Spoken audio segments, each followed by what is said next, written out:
Once again, another European country has gotten a bailout to keep it going. This time it's Spain. But experts say it's only a Band-Aid and not a long-term fix. That's because Spain has serious and deep economic problems. Here's reporter Dale Hurd. Eurozone finance ministers issued the line of credit to rescue banks in a Spanish economy still devastated after the collapse of a real estate bubble. In Terrassa, outside of Barcelona, protesters tried to stop the eviction of a family that's fallen behind on their mortgage. The father, Galil Anzerval, says, "I want to work. I want to be able to pay a mortgage." What some call a recession is, in Spain, a full-blown depression that's hitting young people and young families the hardest. In Spain, the unemployment rate is 24.4%, close to the level in the United States during the Great Depression.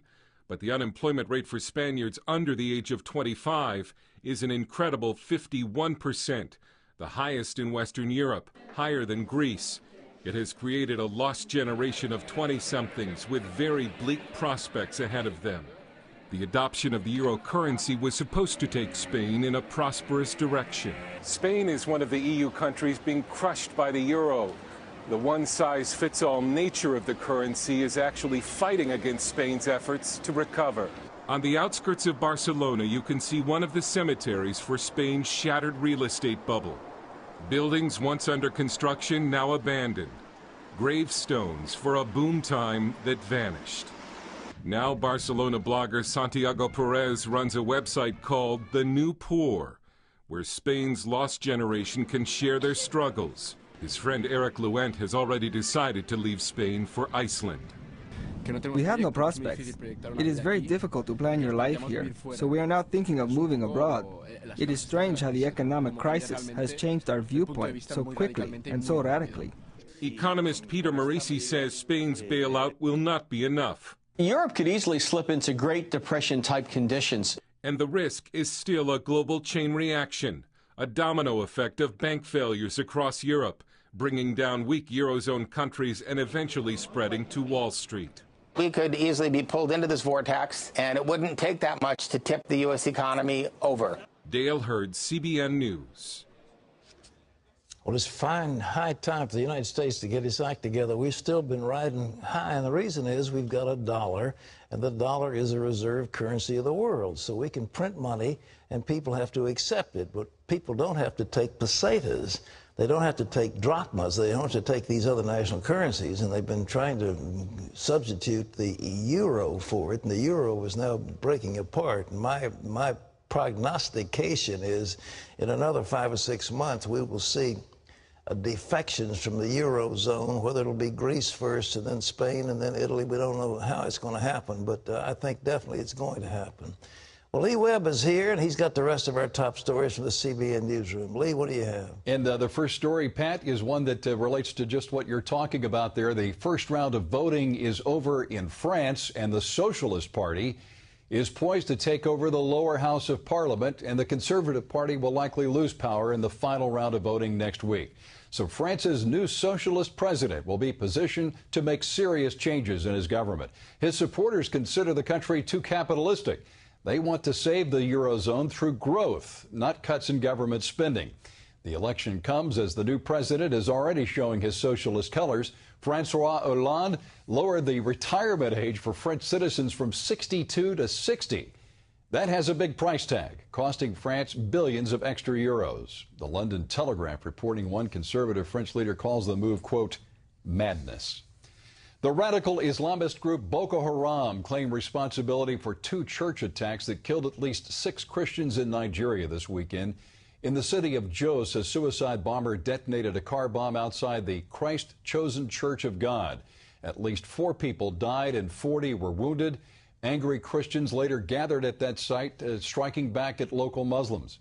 In northern Nigeria, a gunman opened fire on a congregation during a worship service, killing an usher and a church member. Floods and wildfires caused damage across the U.S. this weekend. Hot, dry weather continues to fan the fires out west, and historic amounts of rains flooded parts of the Gulf Coast with up to 20 inches. Today, forecasters say there's no end in sight for either region. Ephraim Graham has that story. Residents across the U.S. are in emergency shelters today, out west due to wildfires, and in the southeast due to flooding. Record amounts of rain damaged homes and closed roads from Florida to Alabama. It flooded and everything just got washed away. It's been deep here, real deep. It's deeper than I thought it would have been. Pensacola, Florida alone has seen more than 15 inches of rain and more than $20 million of damage. A nearby jail was left without power after 5 feet of water rushed into the bottom floors. Prison officials were forced to release nonviolent offenders. Out west, strong winds continue to spread massive wildfires. Firefighters in Colorado are trying to slow a fast-moving blaze that is burning out of control and threatening hundreds of homes. We're all literally just watching, praying that it's not our house that we see go up in smoke. This is the largest displacement of homeowners that we've had, certainly in recent history in Larimer County. A similar story out of New Mexico, but there, aircraft trying to battle the flames were grounded because of the strong winds. Ephraim Graham, CBN News. And the U.S. Fire Service says both fires may get much bigger. Well, we all know that sleep is critical, but a lack of sleep can do more than just leave you drowsy and irritable. Specialists say a lack of sleep has been linked to stroke, obesity and diabetes, anxiety and depression, and the country's #1 killers, heart disease and cancer. Experts say you should aim to have 7.5 hours of sleep a night at least. And they say there are things you can do to make sure you get a good night's sleep, like avoiding exercise or eating a big meal, waiting 3 hours, within 3 hours before bedtime, and staying away from caffeine. So, Pat, there it is. Welcome back, by the way. I hope you had a great vacation. Oh, it was wonderful. The mountains are beautiful. We have a pretty state that we live in. I recommend Virginia. They say Virginia is for lovers, and we're here for lovers. We are, and for everyone else who isn't a lover. I don't know, whatever. Hey, speaking of sleep, Pat, do you get enough sleep? How many hours of sleep do you get a night? I'm up and down, and it's hard to tell, but I do pretty well. You know? Do you? At least 6 hours? Probably 6. Yeah. I'm a good 8 hour. If I have 8, 9, I'm the most pleasant person you've ever met in your life. Well, let's make sure you get plenty of sleep. But you know, you've got something called leptin that cuts down your appetite, and there's something called ghrelin that makes you want to get hungry. And when you don't have sleep, you want more ghrelin. When you get enough sleep, your leptin levels are easy, and so you lose weight. So it actually makes you overweight, and now they're talking about strokes. I mean, it's pretty terrible. Get your rest. Get your rest. Megachurch pastor Creflo Dollar denies charges that he punched and choked his 15-year-old daughter.